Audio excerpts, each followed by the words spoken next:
Hello friends, it's Emma. Welcome back to my channel, or welcome if you're new here. Thank you so much for joining me. Today is December 20th, so we don't have very many days left in Vlogmas, or my 12 days of Vlogmas, or Videomas, literally whatever you want to call this, because I'm not doing vlogs every day, so it's not like really Vlogmas, but I don't know. It's just me uploading for 12 days in a row. We are going to crack open an Alani because I just woke up at like 11:30. It's 12:40, so yesterday I decided to talk about my favorite products and just like my favorites overall for the whole year of 2022. And today I thought it would be fun to talk about my favorite books for the whole year of 2022. So we have 2 series and then 7 standalones. So we're gonna go ahead and get into them because I can talk for a long time and I don't want this video to be super long. So we're gonna go ahead and get into them. We're gonna start with the standalones. I thought it was very fitting to be wearing my Lily Bloom's florist sweatshirt today, since we're talking about my favorite books and it ends with Us is one of my favorite books. Anyway, we're gonna talk about my favorite thriller mystery book. I didn't read very many of them this year. I think I read like 3. But this is my favorite out of the 3, and one of the 3 was The Silent Patient, and The Silent Patient was not my favorite. So, with that being said, Home Before Dark by Riley Sager was my favorite thriller of the year. I loved this book. I thought it was so good. It was giving Haunting of Hill House vibes. By the way, I'm not gonna go too in-depth into all these books because I have wrap-ups on most of them. I rated all of these 5 stars. These were all 5-star reads for me this year. This was so good. It was actually pretty spooky. I had a hard time reading it at night because I would get a little spooked. If you're looking for a book that's gonna like keep you on your toes and kind of spook you out a little bit, this is a really good one. I really want to read more by Riley Sager in the new year because I loved this book. I thought it was really good and I did not see the ending coming, so that is always a plus in a thriller, because when you see the ending coming or if you see the plot twist coming, it can literally ruin the whole book for you. It sucks so bad. Okay, now we have a book in a series, but not the whole series because I haven't read the whole series, but the Hawthorne Legacy by Jennifer Lynn Barnes was so good. This is the 2nd book in the Inheritance Game series, and I haven't read the last book, so that's why I'm not talking about the whole series because I haven't finished it. But this book was so good, and it's unlike anything I had ever read before. I'm usually a big romance reader. This book has a little bit of a subplot of romance, but that's definitely not the whole point of the book. The whole point of the book is it's kind of like Knives Out, if you've seen that movie, or it's just like a big scavenger hunt, and it's a lot of fun to follow.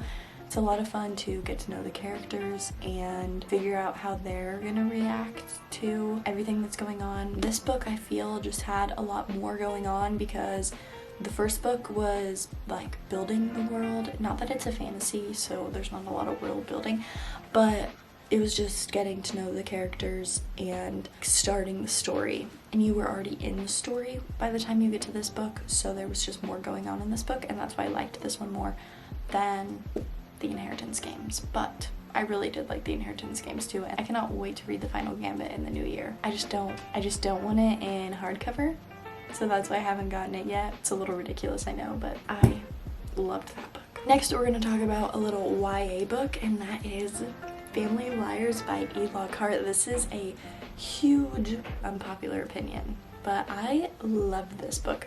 I also loved We Were Liars, which is also a huge unpopular opinion, but I loved this book. I thought it was so good. I thought it was better than We Were Liars. If you read We Were Liars and you didn't like it, I highly suggest reading this because it was so good. It is basically like the prequel to We Were Liars. So in like We Were Liars, you get to go through like the summer with the children, but in this book you get to go through the summer with the parents, and you get to see the origin of why they call themselves liars and all that kind of stuff. And I loved it. I loved this book.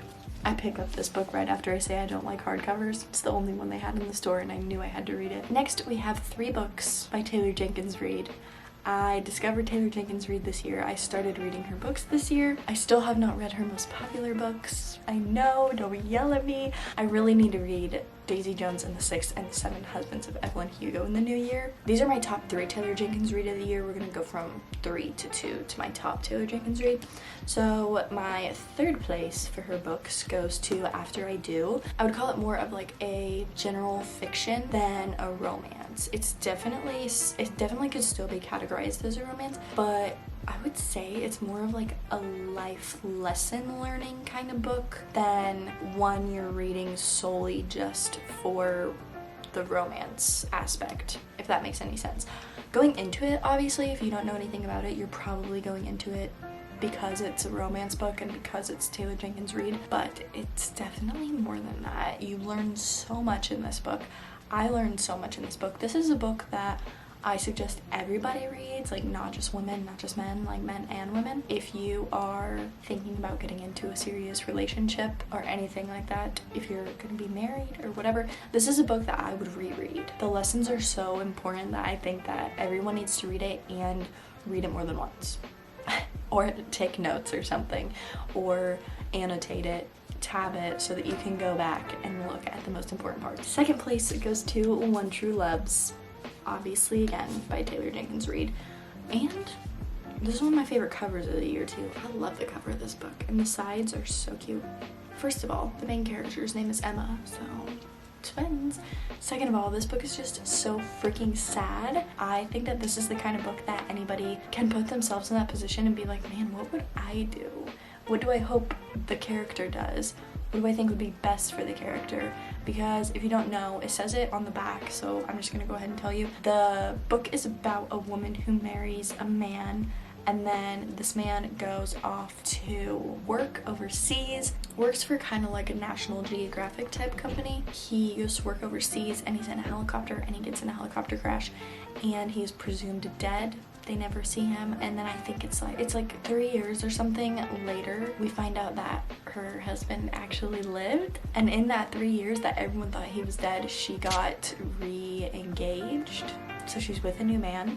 So then when her husband comes back, she has to figure out if she wants to be with her husband still or if she wants to continue with this engagement and get married to this man. And it's just kind of like a moral question and a life question, and once again, it is definitely a romance book, but I would also categorize it as a general fiction. Taylor Jenkins Reid's books just make me think a lot more than other books I'm reading, and I really like that about her books. I just love her.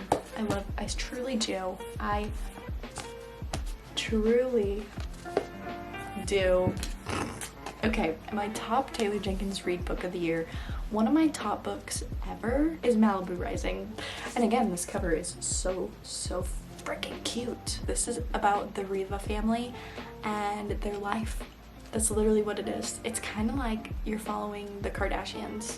The Riva family is a very famous family in Hollywood. They live in Malibu, and it's basically like you're reading reality TV, but kind of set back in the day. And I don't know, it's so good. And there are parts kind of towards the end.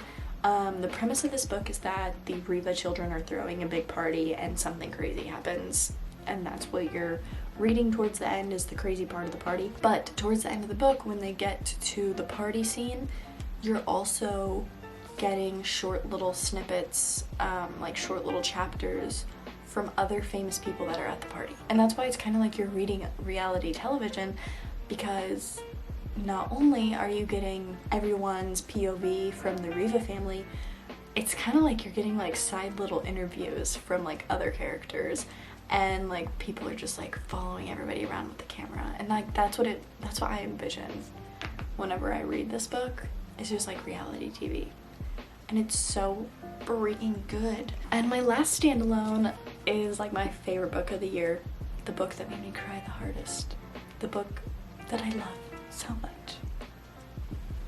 Reminders of Him by Colleen Hoover. Are we surprised? No.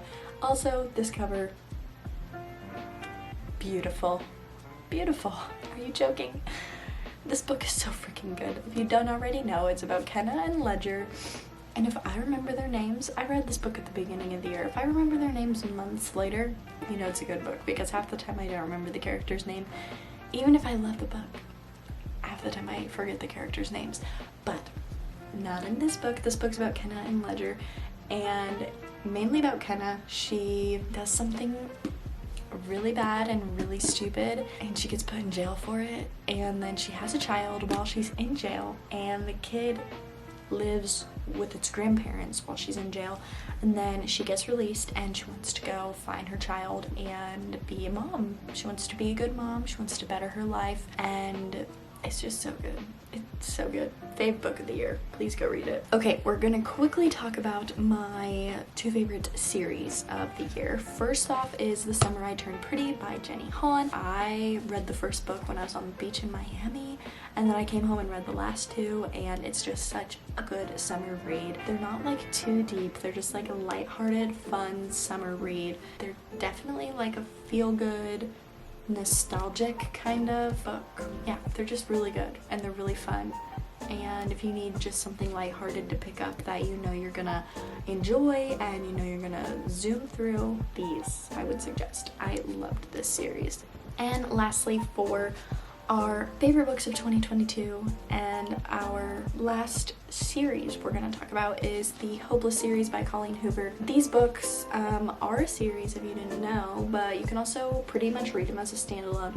There's Hopeless, Losing Hope, Finding Cinderella, All Your Perfects, and Finding Perfect. So you've got 3 of her big books and then 2 little novellas. This book is from Sky's POV. This book is the same story but from Dean's POV. Then this is a little novella about Dean and Sky's best friends. All Your Perfects is about Quinn and Graham. Check trigger warnings for this book. There is something that might trigger you if you're going through the same thing. Then you have Finding Perfect, and this is what ties the Hopeless series to All Your Perfects. If you've read Hopeless or Losing Hope or Finding Cinderella and you've read All Your Perfects and you didn't know that there was Finding Perfect, go read it because it ties it all in, and it's actually really sad. Like, I love this tiny little novella. It was really sad, really good.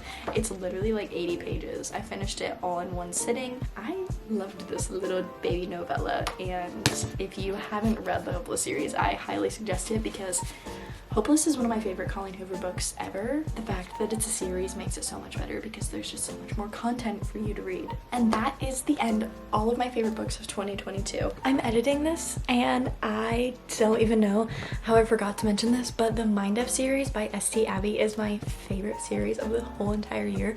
It's so freaking good. It's about a woman named Lana who is a serial killer, and she ends up dating FBI agent Bennett, and he's the lead agent on her case trying to find her, the serial killer, and he doesn't know that it's her, and they end up dating, and you get to see behind the scenes of the murders, which is kind of gory, also behind the scenes of the investigation. It's so good. If you like the shows Dexter or Criminal Minds, you'll love this book. I think there's like 5 books in total. You can read it on Kindle Unlimited, and that's why I forgot to mention it, is because I read it on Kindle Unlimited. I don't have the physical copy, but I do want to buy it. You can read it on Kindle Unlimited, or you can buy like a thick bind up of all the books and read it kind of as one, but it's so good. And definitely my favorite series of the year. I really hope you guys enjoyed.